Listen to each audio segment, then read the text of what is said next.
Kappa is equal to resistance कितना हो गया 520 एंड लेंथ अपॉन एरिया कितना आ चुका है 1.29 आ चुका है। इसको जरा सॉल्व करके देखो कितना आंसर निकल करके आता है। और number of ion per unit volume अगर बढ़ेगा तो आप कह सकते हैं कि कंडक्टिविटी भी वहां पे बढ़ते हुए नजर आएंगे, कंडक्टिविटी भी वहां पर बढ़ता हुआ नजर आएगा। ठीक है, मोलर कंडक्टेंस या equivalent conductance at given concentration equal to at zero concentration minus, इसके जगह पे आप क्या बोल रहे हो, बी बोल रहे हो, तो बी अंडर रूट सी हो जाएगा।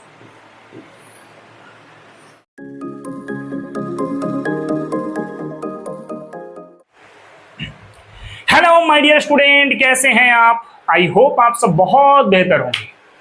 बच्चों, हम लोग इलेक्ट्रोकेमिस्ट्री के अंतर्गत टोटल 3 लेक्चर कंप्लीट कर चुके हैं, जिसमें हमने आपको लास्ट लेक्चर पे कंडक्टेंस और कंडक्टिविटी के बारे में पढ़ाया था। आज हम लोग इसी टॉपिक को थोड़ा सा आगे की ओर लेके चलेंगे और पढ़ेंगे मोलर कंडक्टिविटी और इक्विवेलेंट कंडक्टिविटी के बारे में। तो चलिए बिना देर किए हुए हम लोग आज के इस लेक्चर की शुरुआत करते हैं। सबसे पहले हम लोग मोलर कंडक्टेंस और मोलर कंडक्टिविटी को समझ लेते हैं। देखो, अगर कंडक्टिविटी का रिलेशन मोलरिटी के साथ बात किया जाए तो उसी के लिए हम लोग टर्म देते हैं मोलर कंडक्टिविटी का। अगर मैं इसका डेफिनेशन लिखूं तो आप क्या दे सकते हैं, the conductance of all the ion produced by ionization of 1 mole of electrolyte in a given volume called molar conductance और कंडक्टिविटी। यानी आप इसको मोलर कंडक्टेंस कहें या मोलर कंडक्टिविटी बोले, बात बराबर पड़ेगा। अब देखना जरा, अगर 1 mole of electrolyte in a given volume, इसके बारे में बात करते हैं तो इस लाइन का मतलब है मोलारिटी का। आपको मैं मोलारिटी पढ़ा चुका हूं, number of mole of solute dissolve in a 1 litre of the solution. तो 1 mole of electrolyte in a given volume, यानी मोल पर वॉल्यूम को आप क्या कहते हैं, तो मोलारिटी कहते हैं। अगर हम लोग मोलर कंडक्टेंस को डिनोट करते हैं तो हम लोग इसको डिनोट किससे करेंगे? It is denoted by cap M, जहां पर ये जो कैप एम है, this is called molar conductivity. और एक मैं लेके चल लेता हूं यहां से kappa, this is a conductivity. और एक मैं लेके चल लूं capital M, this stands for molarity. ना मोलर कंडक्टिविटी किसके बराबर होगा? Kappa into 1000 divide by molarity. तो आप देखें, इस रिलेशन में हम लोग कंडक्टिविटी और मोलारिटी को रिलेट करके एक नया रिलेशन तैयार किए हैं, जिसको हम लोग मोलर कंडक्टिविटी के नाम से जानते हैं। नाउ मोलर कंडक्टिविटी का आप यूनिट बात कर लो। अगर हम लोग इसकी यूनिट की बात करते हैं तो क्या यूनिट हो जाएगा? देखो तो, सबसे पहले कंडक्टिविटी का यूनिट बोलें तो क्या होता है? Simon centimetre inverse. 1000 का यूनिट नहीं है तो 1 मान लो। और मोलारिटी का यूनिट आप क्या देते हैं? मोल पर सेंटीमीटर क्यूब आप दे सकते हैं। सेंटीमीटर क्यूब को ऊपर भेजो तो आपके पास रिजल्ट क्या बनेगा? Siemens centimetre inverse into centimetre cube divide by mole. अब इसको अगर आप सॉल्व करते हैं तो centimetre inverse into centimetre cube, तो आप क्या लिख सकते हैं बाबू? साइमन सेंटीमीटर स्क्वायर पर मोल आप दे सकते हैं। अब आपको याद रखना होगा, इसका यूनिट अक्सर हम लोग साइमन सेंटीमीटर स्क्वायर पर मोल में ही निकालेंगे। ठीक है ना, इस चीज को याद रखना। यहाँ पे यूनिट हमेशा ध्यान देना, इसका यूनिट हमेशा इस्तेमाल होगा साइमन सेंटीमीटर स्क्वायर पर मोल, ठीक है ना। तो पहले आप इसको कॉपी करो, इसको थोड़ा सा और हम लोग मॉडिफाई करेंगे।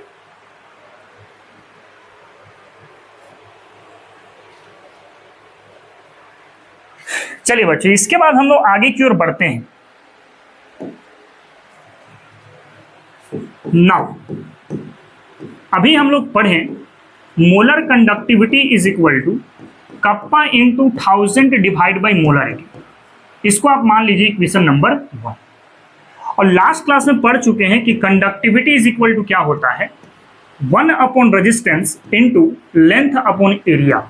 इसको मान लीजिए आप equation number 2। Now second equation को फर्स्ट में मैं पुट कर दूं, putting the equation second on equation number 1।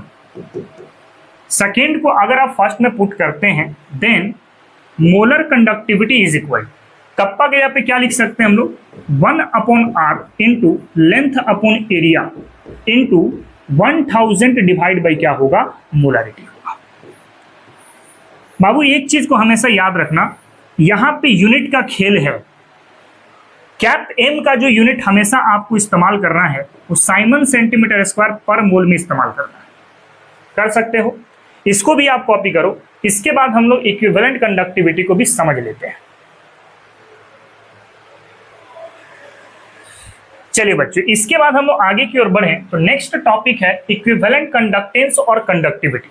देखो, अगर कंडक्टिविटी का रिलेशन मोलारिटी के साथ देखोगे तो मोलर कंडक्टिविटी उसको नाम देते हैं, लेकिन अगर कंडक्टिविटी का रिलेशन नॉर्मलिटी के साथ देखोगे तो उसके लिए टर्म यूज करते हैं इक्विवेलेंट कंडक्टिविटी का। यानी इक्विवेलेंट कंडक्टिविटी का डिफिनेशन लिखें तो आप क्या कहेंगे, the conductance of all the ions produced by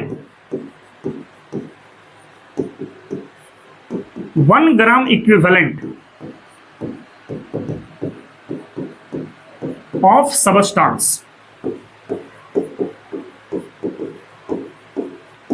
in a given volume then called equivalent conductance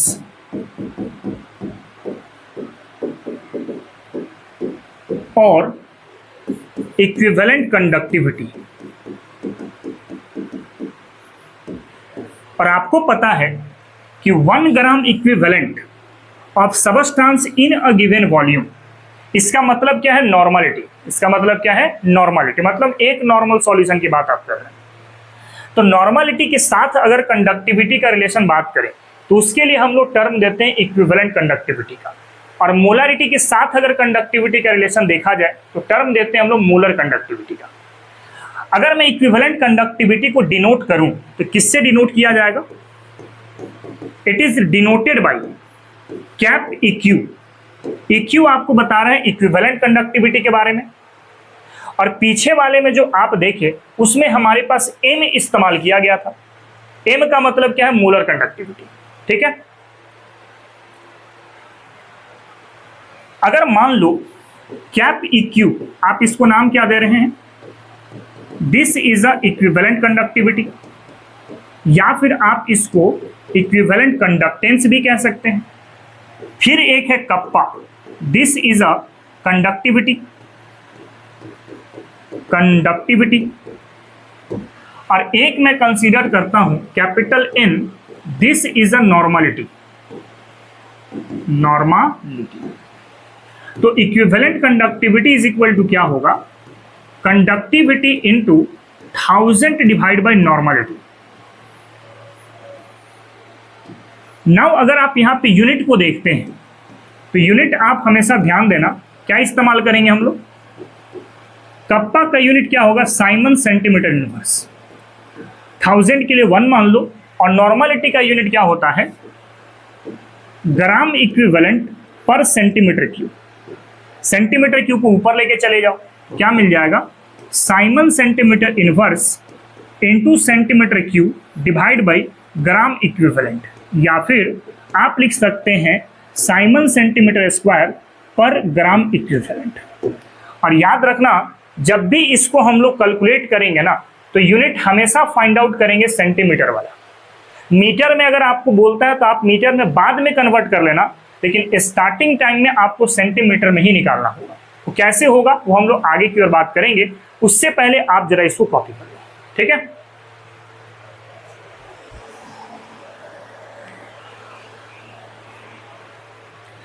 चलिए बच्चे, अब इस फॉर्मूले को थोड़ा सा मॉडिफाई करें।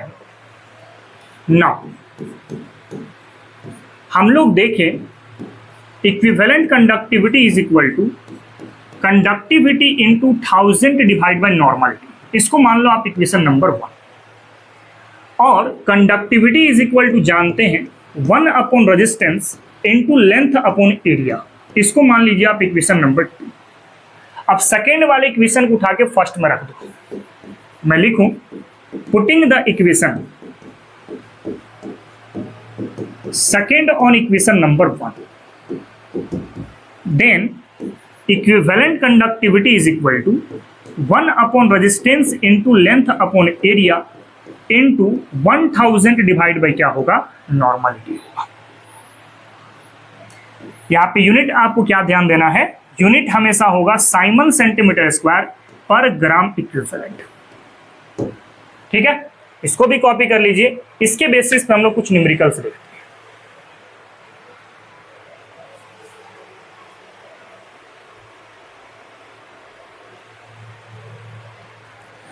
चलिए बच्चों, आगे की ओर बढ़ते हैं। तो नेक्स्ट हमारे पास एक न्यूमेरिकल दिया गया है, the conductivity of 0.20 molar solution of KCl।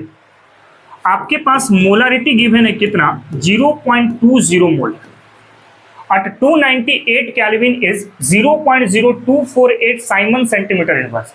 यानी कंडक्टिविटी जो है आपके पास 0.0248 साइमन सेंटीमीटर इनवर्स है। Now calculate its molar conductivity. Molar conductivity कितना होगा ये आपको पता करना है। तो फॉर्मूला जानते हैं, molar conductivity is equal to conductivity into 1000 divide by क्या होगा, मोलरिटी होगा। देयरफॉर कंडक्टिविटी है 0.0248 इंटू 1000 एंड मोलरिटी कितना गिवन है बाबू, तो दिया गया है 0.20। ये पॉइंट हटेगा, ऊपर 100 आ जाएगा। ये वाला पॉइंट हटेगा, नीचे 4 जीरो आ जाएंगे। तो 3 जीरो यहां से, 1 जीरो यहां से, 4 हो गया, ये 4 कैंसिल हो गया, ठीक है। 1 जीरो से 1 जीरो चला गया। नाउ मोलर कंडक्टिविटी आ जाएगा कितना बाबू, 248/2। सॉल्व करेंगे तो आएगा 124 साइमन सेंटीमीटर स्क्वायर पर। कर सकते हो, बहुत आसान सा होता है। इसको पहले आप कॉपी कर लो, ठीक है ना।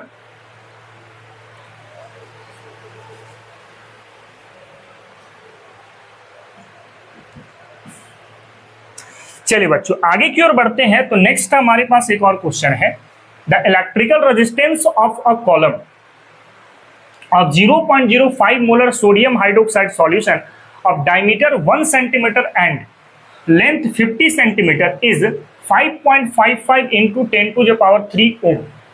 आपके पास जो रेजिस्टेंस गिवन है वो है 5.55 इंटू 10⁻³ ओम। लेंथ अगर मैं बात करता हूं तो लेंथ आपके पास कितना दिया गया है, दिस इज अ 50 सेंटीमीटर। और डायमीटर आपके पास कितना गिवन है, 1 सेंटीमीटर। अब देखो तो जरा, डायमीटर अगर 1 सेंटीमीटर है देन रेडियस क्या होगा, diameter by 2, that means 1/2, that means 0.5 centimetre. कर सकते हैं।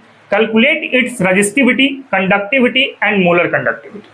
सबसे पहले आप यहाँ पे एरिया फाइंड आउट करो। एरिया बराबर क्या लिखते हैं हम लोग, πr²। पाई का वैल्यू हो गया 3.14, आर का वैल्यू हो गया 0.5 का होल स्क्वायर। सॉल्व करें 3.14 एंड 0.5 का स्क्वायर कितना हो जाएगा बाबू, 0.25 हो जाएगा। अब इसको आप सॉल्व करो, देखो कितना आता है। तो ये आता है 0.785 सेंटीमीटर स्क्वायर। अब आपको सबसे पहले जो फाइंड आउट करना है फर्स्ट नंबर पे, वो निकालना है बाबू रेजिस्टिविटी। रजिस्टिविटी। और हम लोग रजिस्टिविटी बराबर जानते हैं क्या होता है, resistance into area by length. Resistance कितना है देखिए जरा, this is a 5.55 into 10 to the power 3। Area कितना आ चुका है बाबू, 0.785, 0.785। और लेंथ हमारे पास कितना हो चुका है देखिए जरा, ये है 50 सेंटीमीटर। अब जरा इसको सॉल्व करो, देखो कितना आंसर आता है। ठीक है, अगर आप इसको सॉल्व करते हैं तो कितना आ जाएगा, 87.13 ओम सेंटीमीटर आ जाएगी। ये हो गया आपके पास रेजिस्टिविटी। ठीक ना। नाउ इसके बाद सेकंड जो आपको कैलकुलेट करना है वो है कंडक्टिविटी। कंडक्टिविटी हम लोग लास्ट क्लास में पढ़ चुके हैं। कंडक्टिविटी यानी कप्पा इज इक्वल टू क्या होता है, रेसिप्रोकल ऑफ रेजिस्टिविटी। अब 1 अपॉन रॉ का वैल्यू कितना आ चुका है देखो, तो 87.13। अब इसको सॉल्व करके देखें, जितना आएगा वही उसका कंडक्टिविटी हो जाएगा। सॉल्व करो जरा, तो ये आता है 0.01148 siemens centimetre inverse. Now third जो आपको निकालना है वो है आपका मोलर कंडक्टिविटी। मोलर कंडक्टिविटी कैसे फाइंड आउट करेंगे, that is cap M is equal to conductivity into 1000 divide by molarity. That means conductivity कितना, 0.01148 इंटू 1000 एंड मोलरिटी आपके पास कितना गिवन है बाबू देखो तो 0.05 दिया गया है। इसको सॉल्व करो, जो आएगा वही आपका आंसर हो जाएगा। ठीक है, तो ये निकल करके आता है 229.6 साइमन सेंटीमीटर स्क्वायर पर। इसको जरा आप कॉपी करो। इसके बाद एक और क्वेश्चन के बारे में हम लोग बात करते हैं।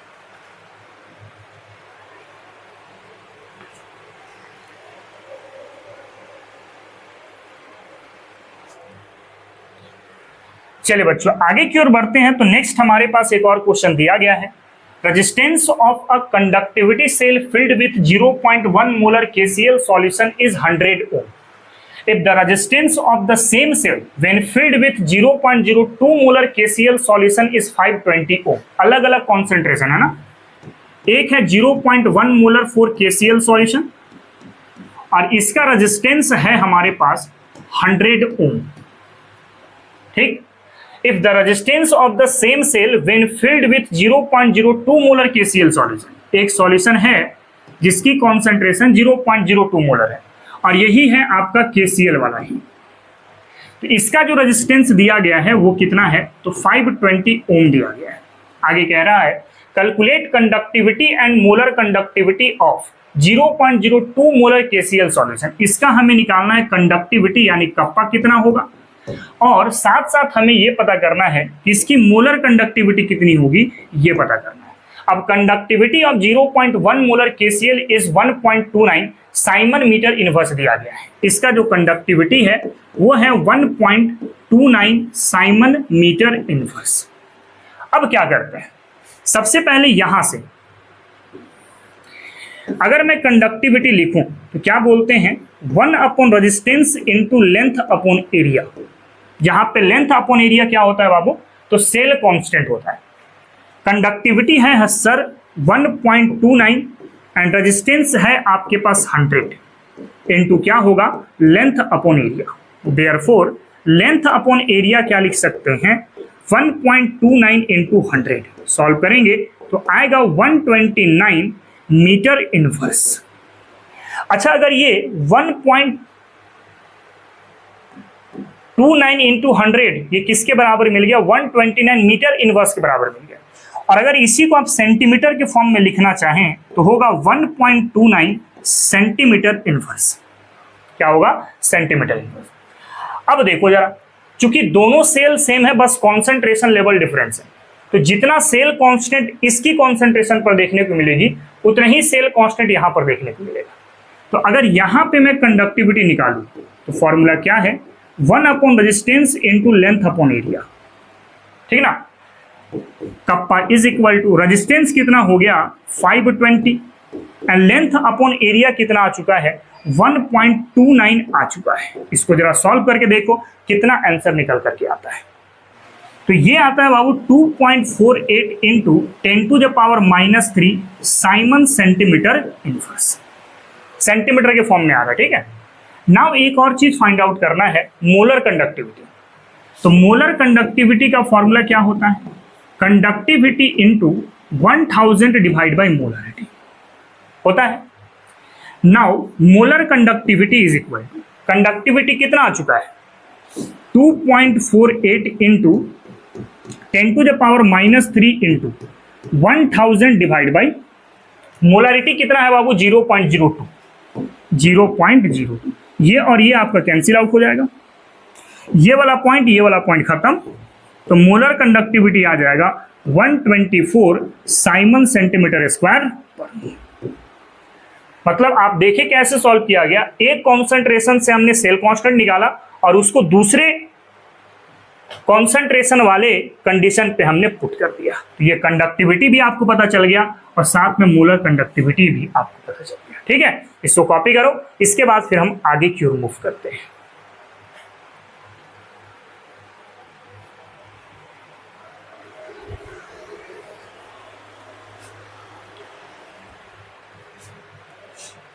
चलिए बच्चों, इसके बाद हम लोग आगे की ओर बढ़ते हैं। तो नेक्स्ट है आपके पास फैक्टर अफेक्टिंग ऑफ मोलर और इक्विवेलेंट कंडक्टिविटी। मोलर और इक्विवेलेंट कंडक्टिविटी को वैसे कौन कौन से फैक्टर हैं जो अफेक्ट कर सकते हैं। वैसे तो टेम्परेचर भी अफेक्ट करता है, कॉन्सेंट्रेशन भी अफेक्ट कर सकता है, डाइल्यूशन भी अफेक्ट कर सकता है, नेचर ऑफ इलेक्ट्रोलाइट भी अफेक्ट कर सकता है। बारी बारी से हम लोग एक एक फैक्टर के बारे में चर्चा करते हैं। सबसे पहले इफेक्ट ऑफ टेम्परेचर के बारे में मैं बात करूं तो मोलर और equivalent conductivity this will be directly proportional to temperature. यानी कि अगर आप टेम्परेचर को बढ़ाते हैं, टेम्परेचर को बढ़ाएंगे तो मोलर कंडक्टिविटी भी बढ़ेगा और साथ में इक्विवेलेंट कंडक्टिविटी भी आपका बढ़ेगा। और टेम्परेचर अगर आप कम करते हैं तो मोलर कंडक्टिविटी भी आपका कम हो जाएगा और साथ में इक्विवेलेंट कंडक्टिविटी भी आपका कम हो जाएगा। मतलब टेम्परेचर जैसे जैसे आप चेंज करते जाओगे वैसे वैसे मोलर कंडक्टिविटी की कंडीशन या फिर वैल्यूज भी आपकी चेंज होती चली जाएगी। ठीक है, नाउ इसके बाद है नेचर ऑफ इलेक्ट्रोलाइट। देखो, स्पेसिफिक कंडक्टेंस और conductivity of any specified concentration of an electrolyte depends on nature of electrolyte. मतलब हर एक इलेक्ट्रोलाइट के नेचर के ऊपर स्पेसिफिक कंडक्टेंस आपका प्रभावित होगा। इलेक्ट्रोलाइट दो प्रकार के बेसिकली होते हैं ना, एक होते हैं स्ट्रॉन्ग इलेक्ट्रोलाइट और एक होता है वीक इलेक्ट्रोलाइट। तो स्ट्रॉन्ग इलेक्ट्रोलाइट के केस में क्या होता है कि वो सबस्टांस कंप्लीटली आयोनाइज हो जाते हैं और वीक इलेक्ट्रोलाइट हमेशा पार्शियली आयोनाइज होते हैं। तो स्ट्रॉन्ग इलेक्ट्रोलाइट में आयंस बहुत ज्यादा बनेंगे तो स्पेसिफिक कंडक्टेंस आपका बढ़ जाएगा। वीक इलेक्ट्रोलाइट के केस में आयंस कम बनेंगे क्योंकि पार्शियली डिसोसिएशन की केस होती है वहां पे, तो उस केस में उसकी कंडक्टिविटी रेंज क्या होगी, आपकी कम होगी। तो अगर इलेक्ट्रोलाइट स्ट्रॉन्ग होता है, कैसा स्ट्रॉन्ग इलेक्ट्रोलाइट होता है, तो वैसे केस में आपको मोर कंडक्टिविटी नजर आएगा, मोर कंडक्टिविटी नजर आएगा। ठीक है, और अगर वीक इलेक्ट्रोलाइट होता है, वीक इलेक्ट्रोलाइट होता है तो वैसे केस में आपको लेस कंडक्टिविटी नजर आएगा, लेस कंडक्टिविटी नजर आएगा। और क्यों ऐसा, क्योंकि ये strong electrolyte sir complete ionize होते हैं, कंप्लीट आयोनाइज होगा, जबकि वीक इलेक्ट्रोलाइट सर आपका पार्शियली आयोनाइज होगा, पार्शियली आयोनाइज होगा। ठीक, तो जैसे जैसे आप इलेक्ट्रोलाइट को बदलेंगे वैसे वैसे उसका स्पेसिफिक कंडक्टेंस भी बदलता चला जाएगा।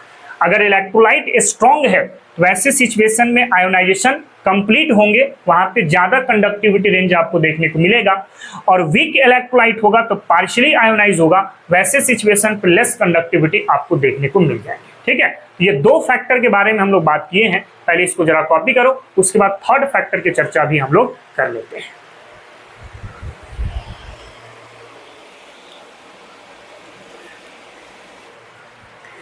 चलिए बच्चों, इसके बाद हम लोग आगे की ओर बढ़ते हैं। तो नेक्स्ट है आपका इफेक्ट ऑफ कॉन्सेंट्रेशन। सबसे पहले स्पेसिफिक कंडक्टेंस और कंडक्टिविटी किस तरह चेंज होगा आपका कॉन्सेंट्रेशन को चेंज करने से, ये बात करेंगे हम लोग। और दूसरे सिचुएशन पे मोलर कंडक्टिविटी और इक्विवेलेंट कंडक्टिविटी किस तरह चेंज होगा, इसके बारे में भी बात करेंगे। सबसे पहली चीज यहाँ पे आप ध्यान देना जरा, ये जो स्पेसिफिक कंडक्टेंस होता है ना, ये बेसिकली डिपेंड करता है, depends on number of ions per unit volume, ये इसके ऊपर डिपेंड करता है। जबकि मोलर और इक्विवेलेंट कंडक्टिविटी डिपेंड करता है आयोनिक मोबाइलिटी के ऊपर, मतलब आयोनिक मोबाइलिटी बढ़ेगा तो मोलर और इक्विवेलेंट कंडक्टेंस आपके बढ़ेंगे, और अगर number of ions per unit volume बढ़ेगा तो कंडक्टिविटी या फिर स्पेसिफिक कंडक्टेंस बढ़ेगी।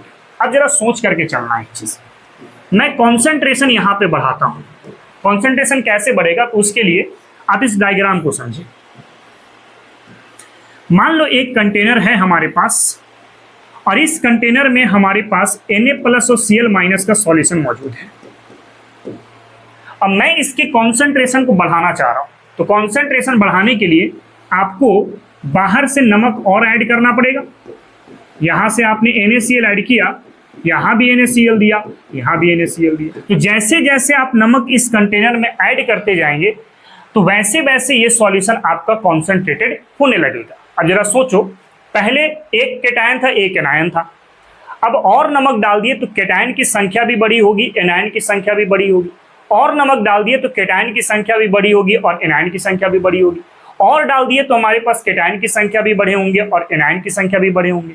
तो कॉन्सेंट्रेशन आप जैसे जैसे बढ़ाते जा रहे हो वैसे वैसे इस सॉल्यूशन पर number of ions per unit volume आपका बढ़ता चला जा रहा है। तो हम लोग कह सकते हैं यहाँ पे कॉन्सेंट्रेशन बढ़ाने से number of ions per unit volume ये आपका क्या हो रहा है बाबू, बढ़ रहा है। और number of ion per unit volume अगर बढ़ेगा तो आप कह सकते हैं कि कंडक्टिविटी भी वहां पे बढ़ते हुए नजर आएंगे, कंडक्टिविटी भी वहां पर बढ़ता हुआ नजर आएगा। ठीक है, और वहीं पे अगर आप कॉन्सेंट्रेशन लेवल को कम कर देते हैं, कॉन्सेंट्रेशन लेवल कम कब होगा कि सर जितना नमक आपके सॉल्यूशन पर थे, नमक को कम करना शुरू कर दो तो कॉन्सेंट्रेशन आपके कम हो जाएंगे। कॉन्सेंट्रेशन अगर कम होगा तो number of ions per unit volume ये आपका सर कम हो जाएगा, और ये कम हुआ दैट मीन्स आपकी कंडक्टिविटी भी क्या हो जाएगी, कम हो जाएगी। इसका मतलब आप कह सकते हैं कॉन्सेंट्रेशन बढ़ाने से कंडक्टिविटी बढ़ता है और कॉन्सेंट्रेशन कम करने से कंडक्टिविटी क्या हो जाता है, कम हो जाता है। ठीक है, यानी आप कह सकते हैं रिजल्ट पर क्या कि सर कॉन्सेंट्रेशन जो होगा this will be directly proportional to specific conductance. ये वाला चीज को हमेशा आप माइंड में बना के रखना। और दूसरे ही सिचुएशन पर मोलर और इक्विवेलेंट कंडक्टेंस के बारे में बात करें तो अब जरा सोचो, आप कॉन्सेंट्रेशन को यहां पे बढ़ा रहे हैं। ठीक है, अब कॉन्सेंट्रेशन बढ़ाने की आप इस डायग्राम को ही ध्यान दें। नमक वाला सॉल्यूशन हमारे पास पहले से था, हमने और नमक डाला, तो सर जैसे जैसे आप नमक डालते जाओगे नंबर ऑफ आयंस तो बढ़ेंगे, लेकिन साथ साथ एक और चीज हो रहा होगा कि सॉल्यूशन गाढ़ा होने लगा होगा। अब सॉल्यूशन गाढ़ा होता है तो वैसे सॉल्यूशन की मोबाइलिटी कम हो जाती है। भाई गाढ़े सॉल्यूशन की मोबाइलिटी थोड़ी सी क्या होती है, कम होती है। तो कॉन्सेंट्रेशन अगर आप बढ़ाते हैं ना तो आयोनिक मोबाइलिटी वहां पे कम हो जाता है, और आयोनिक मोबाइलिटी कम हो गया दैट मीन्स मोलर कंडक्टिविटी और इक्विवेलेंट कंडक्टिविटी भी आपका क्या हो जाएगा, कम हो जाएगा। और वहीं पर अगर आप कॉन्सेंट्रेशन कम करना शुरू कर देते हैं, कॉन्सेंट्रेशन कम करना शुरू कर दिए, तो सर कॉन्सेंट्रेशन अगर कम कर रहे हैं दैट मीन्स ये जो सॉल्यूशन था इससे नमक को आप बाहर निकालते चले जा रहे हैं। तो जैसे जैसे नमक यहां से बाहर करते जाओगे इसकी कॉन्सेंट्रेशन कम होने लगेगी। कॉन्सेंट्रेशन कम होगा तो सॉल्यूशन सर पतला हो जाएगा। अब सॉल्यूशन पतला अगर हो गया तो पतले सॉल्यूशन की मोबाइलिटी ज्यादा होती है, उसके पास मूव करने की टेंडेंसी ज्यादा होती है, आयोनिक मोबाइलिटी क्या होगी, ज्यादा होगी। तो कॉन्सेंट्रेशन अगर कम होता है तो हम लोग बोलते हैं कि सर आयोनिक मोबाइलिटी बढ़ जाते हैं। अब आयोनिक मोबाइलिटी अगर बढ़ता है तो मोलर और इक्विवेलेंट कंडक्टेंस आपके क्या होंगे, बढ़ते हैं। इसका मतलब आप कह सकते हैं कि कॉन्सेंट्रेशन जो होगा this will be inversely proportional to molar conductivity और इक्विवेलेंट कंडक्टिविटी, है ना। और रीजन याद रखना कि कॉन्सेंट्रेशन बढ़ाने से आखिर मोलर और इक्विवेलेंट कंडक्टिविटी कम क्यों हो जाती है, क्योंकि सर आयोनिक मोबाइलिटी कम हो जाता है ना। और कॉन्सेंट्रेशन बढ़ाने से कंडक्टिविटी या फिर स्पेसिफिक कंडक्टेंस बढ़ क्यों जाते हैं, क्योंकि sir number of ions per unit volume आपका बढ़ जाता है। ठीक है, तो पहले इसको जरा आप कॉपी कर लो, इसके बेसिस पे कुछ और बातें यहाँ पे हम लोग करते हैं। ठीक है,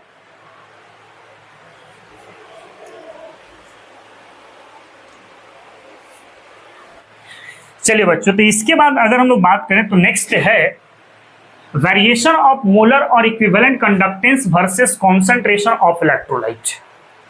हमें एक ग्राफ प्लॉट करनी है। यहां से ये y एक्सिस हो गया और ये हो गया sir x axis.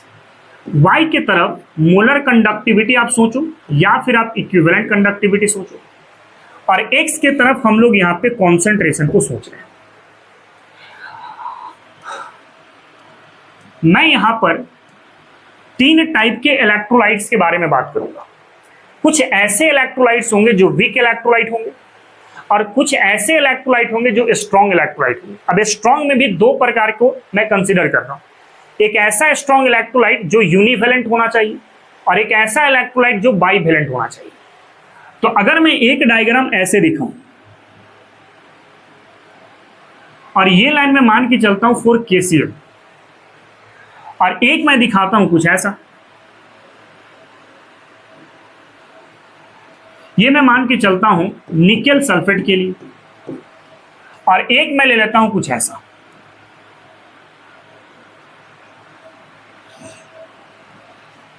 This is for CH3 and COOH। अब ये तीनों लाइन का अलग अलग इंपॉर्टेंस है। सबसे पहले अगर मैं KCl वाले के लिए बात करूं तो KCl एक प्रकार का यूनिवेलेंट स्ट्रॉन्ग इलेक्ट्रोलाइट है। NiSO4 ये एक प्रकार का बाईवेलेंट स्ट्रॉन्ग इलेक्ट्रोलाइट है, और एसिटिक एसिड एक प्रकार का वीक इलेक्ट्रोलाइट है। सबसे पहले KCl के बारे में बात करें। आपके पास जब 0 कॉन्सेंट्रेशन था तो मोलर और इक्विवेलेंट कंडक्टेंस क्या थे, काफी ज्यादा थे। अब जैसे जैसे आपने कॉन्सेंट्रेशन को 0 से बढ़ाना शुरू किया वैसे वैसे इसकी मोलर कंडक्टिविटी थोड़ी सी कम हो गई, लेकिन एक खास समय पर आने के बाद ये कांस्टेंट हो गया आपका। नाउ अगर हम लोग NiSO4 के बारे में बात करते हैं तो इसमें भी अगर आप कॉन्सेंट्रेशन को बढ़ाना चालू करते हैं तो मोलर और इक्विवेलेंट कंडक्टिविटी पहले तो कम हो रहा है, फिर एक समय आने के बाद ये फर्दर कांस्टेंट हो जा रहा है। फर्दर कैसा हो जा रहा है, कांस्टेंट हो जा रहा है। अब एक चीज को नोटिस करें, अगर आप मोनोवेलेंट और बाईवेलेंट को कंपेयर करते हैं तो मोनोवेलेंट के केस में कम डिक्रीज हो रहा है और बाईवेलेंट के केस में ज्यादा डिक्रीज हो रहा है। ऐसा क्यों? क्योंकि सर बाईवेलेंट के केस में वैलेंसी आपकी बढ़ जा रही है, यहाँ पे नंबर ऑफ वैलेंसी बढ़ रही है, यहाँ पे नंबर ऑफ वैलेंसी कम है ना। तो क्या क्या पॉइंट लिखा हुआ है यहाँ पे जरा देखना।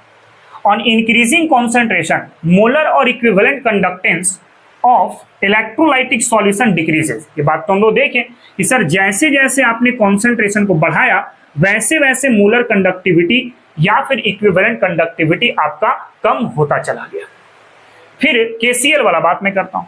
For univalent electrolyte that is KCl the decreases in molar और equivalent conductance not too large on increasing concentration. ठीक है, अगर हम लोग कॉन्सेंट्रेशन को बढ़ाते हैं in univalent electrolyte like KCl तो मोलर और इक्विवेलेंट कंडक्टेंस आपका कम तो होगा लेकिन इतनी ज्यादा कम नहीं होगी, लेकिन एक खास समय आने के बाद ये कांस्टेंट भी हो जाएगा आपका। वहीं पे बाईवेलेंट वाला में ज्यादा मार्केबल होगा। आप देख सकते हैं बाईवेलेंट वाला में थोड़ा सा ज्यादा लाइन ये वाला दिखाई दे रहा है।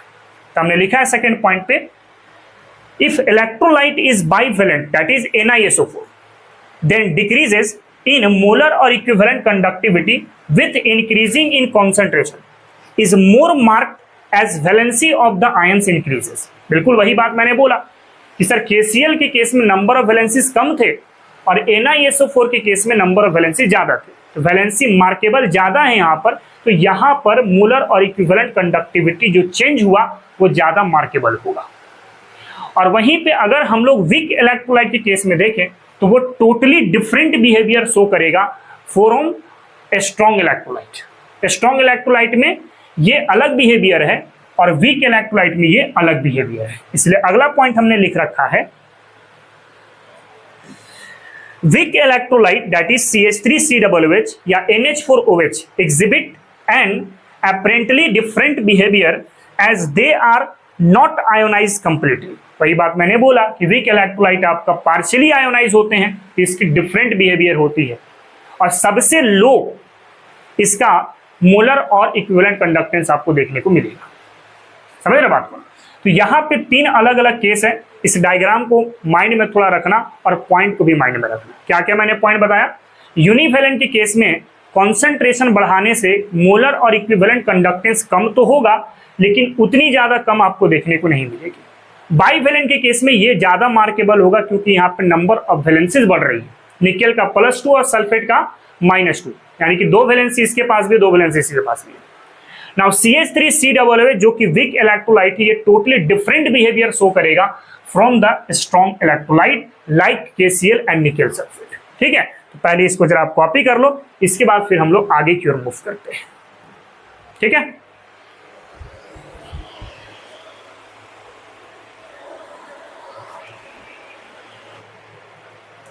चलिए बच्चों आगे की ओर बढ़ते हैं। तो नेक्स्ट है हमारे पास इफेक्ट ऑफ डाइल्यूशन।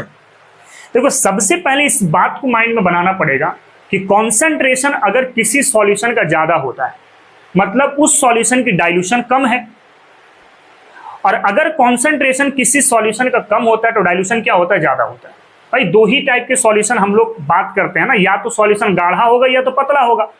अगर कोई सॉल्यूशन बहुत ज्यादा गाढ़ा है इसका मतलब पतला नहीं है, और सॉल्यूशन कोई अगर बहुत पतला है मतलब वो गाढ़ा नहीं है।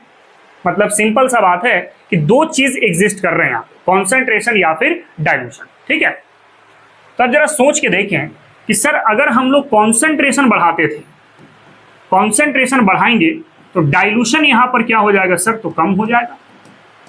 डाइल्यूशन क्या हो जाएगा? कम। और कॉन्सेंट्रेशन अगर आप कम करते हैं तो डाइल्यूशन क्या हो जाएगा आपका? तो सर ज्यादा हो जाएगा। डाइल्यूशन क्या हो जाएगा? ज्यादा। अब याद करो थोड़ा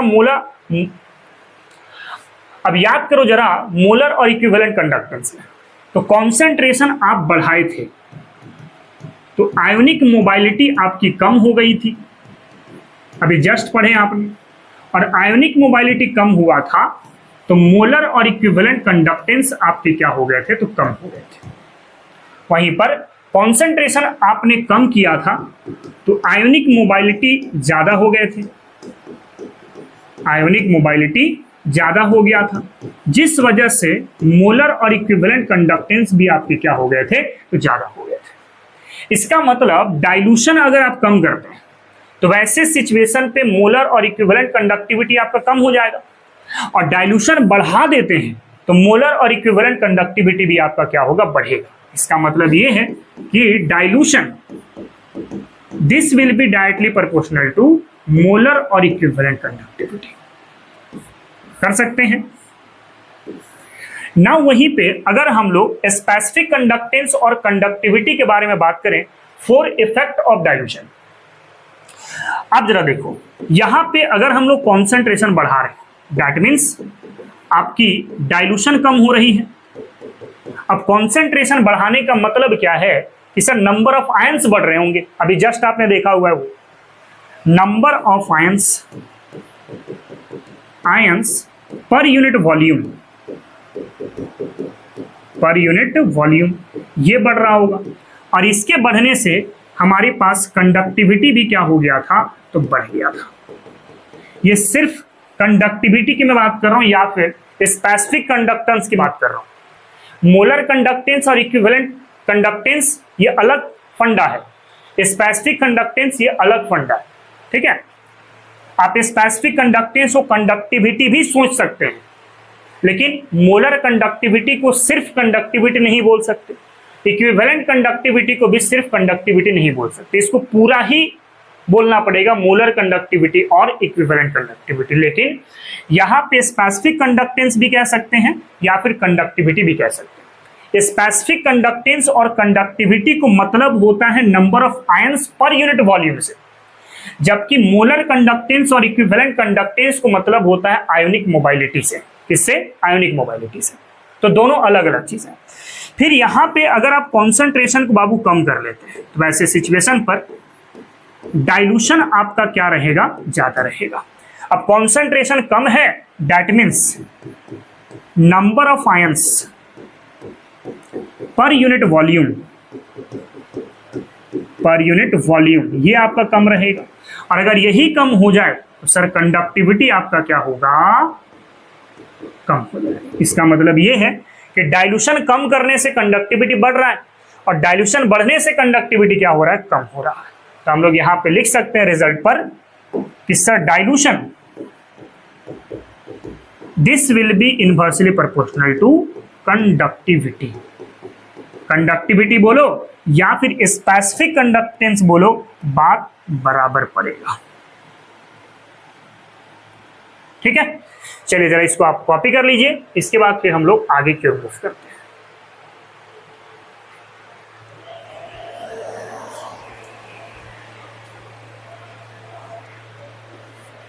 चलिए बच्चों, तो इसके बाद हम लोग आगे की ओर मूव करते हैं। तो नेक्स्ट कुछ पॉइंट है, द मोलर और equivalent conductance of an electrolyte at infinite dilution और zero concentration called limiting molar conductance, और लिमिटेड नहीं बल्कि लिमिटिंग होगा, लिमिटिंग इक्विवेलेंट कंडक्टेंस। ठीक है, क्या कह रहा है जरा इस चीज को समझने के लिए पीछे चलते हैं। देखो, डाइल्यूशन बढ़ाओगे तो मोलर और इक्विवेलेंट कंडक्टिविटी बढ़ेगा। अब कह रहे हैं कि डाइल्यूशन अगर आपने बहुत बढ़ा दिया, इतना ज्यादा बढ़ा दिया कि उसको हम लोग इनफाइनाइट डाइल्यूशन बोलना शुरू कर दे रहे हैं। तो इनफाइनाइट डाइल्यूशन बोलो या फिर जीरो कॉन्सेंट्रेशन बोलो, क्योंकि अगर डाइल्यूशन इनफाइनाइट हो जाए तो कॉन्सेंट्रेशन तो जीरो हो जाएगा ना। तो कॉन्सेंट्रेशन जीरो पर या फिर इनफाइनाइट डाइल्यूशन पर मोलर कंडक्टिविटी को लिमिटिंग मोलर कंडक्टिविटी बोलते हैं और इक्विवेलेंट कंडक्टिविटी को इक्विवेलेंट लिमिटिंग इक्विवेलेंट कंडक्टिविटी बोलते हैं। ठीक है, अब इसको दिखाएंगे कैसे। कैप एम जीरो, ये जीरो कहने का मतलब है कि सर कॉन्सेंट्रेशन यहां पे जीरो है। आप इसको बोलोगे मोलर कंडक्टेंस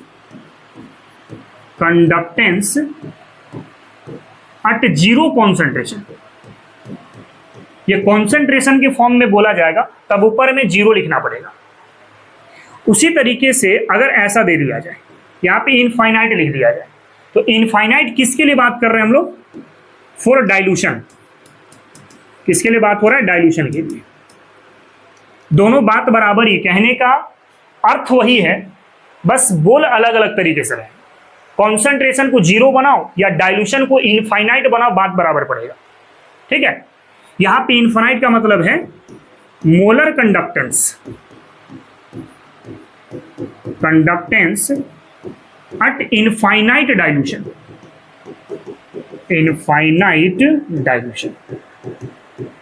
ठीक है, दोनों का मतलब वही है। एक कॉन्सेंट्रेशन के टर्म में देख रहे हैं तो जीरो लिख रहे हैं, और डाइल्यूशन के टर्म में देख रहे हैं तो इनफाइनाइट लिख रहे हैं। उसी तरीके से कैप इक्यू जीरो, इसका मतलब क्या है? जीरो का मतलब कॉन्सेंट्रेशन है ना, इसको बोल रहे हैं equivalent conductance at zero concentration. ये कॉन्सेंट्रेशन के रिस्पेक्ट में हो गया। और इसी को अगर इनफाइनाइट दिखा दूं तो क्या बोलेंगे? Equivalent conductance at infinite dilution, ठीक है। तो equivalent conductance at zero concentration और इनफाइनाइट डाइल्यूशन को आप बोलोगे लिमिटिंग इक्विवेलेंट कंडक्टेंस, और molar conductance at zero concentration और इनफाइनाइट डाइल्यूशन को आप क्या बोलोगे, लिमिटिंग मोलर कंडक्टेंस बोलोगे। ठीक है, इसके बाद अगला पॉइंट क्या कह रहा है, देखो एक चीज मैं आपको बता दूं, मोलर कंडक्टेंस और इक्विवेलेंट कंडक्टेंस, आप किसी इलेक्ट्रोलाइट का निकालना चाहते हो तो याद रखना स्ट्रॉन्ग इलेक्ट्रोलाइट में मोलर और इक्विवेलेंट कंडक्टिविटी निकालने का तरीका अलग होगा, और वीक इलेक्ट्रोलाइट के केस में मोलर और इक्विवेलेंट कंडक्टिविटी निकालने का तरीका अलग होगा।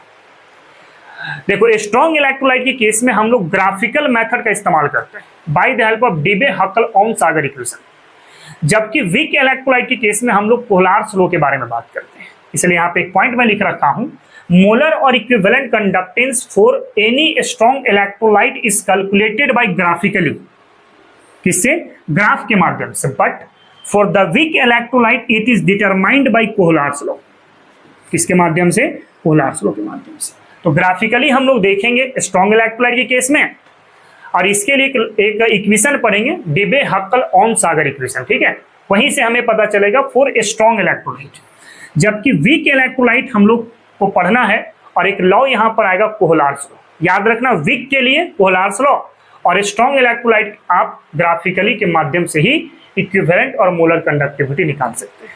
ठीक ना, पहले इसको जरा आप कॉपी कर लो, इसके बाद फिर हम लोग कुछ आगे की ओर मूव करते हैं।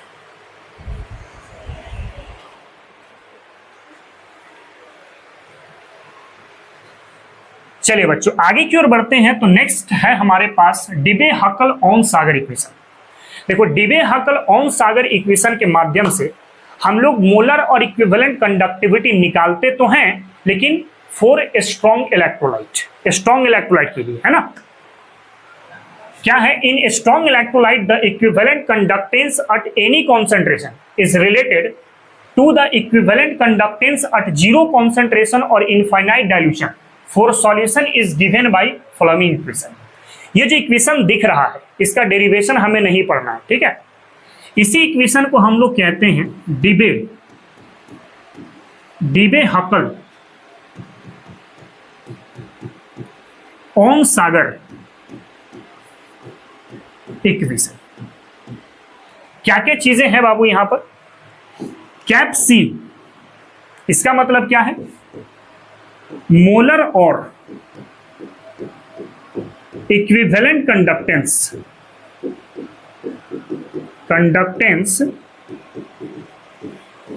at given concentration, ठीक है। फिर कैप जीरो, इसका मतलब क्या है, मोलर और इक्विवेलेंट कंडक्टेंस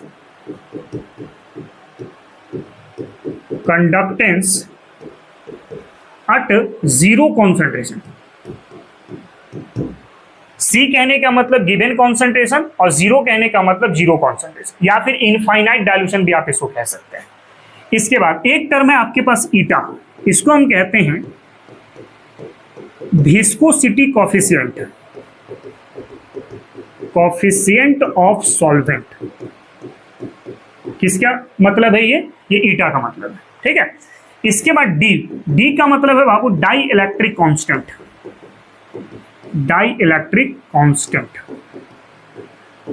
इसके बाद एक टर्म है आपके पास टी का मतलब है बाबू टेम्परेचर। टी का मतलब क्या है, टेम्परेचर। और एक है हमारे पास सी का मतलब क्या है, कॉन्सेंट्रेशन। तो इतने चीज को मिला करके जो इक्वेशन बना है डीबे हकल ओम सागर इक्वेशन। इस इक्वेशन को याद नहीं रखना, इसका शॉर्ट फॉर्मूला याद रखना है, ठीक है। तो पहले इसको कॉपी करो, इसका शॉर्ट फॉर्म में ट्रांसफॉर्मेशन हम लोग करते हैं, ठीक ना।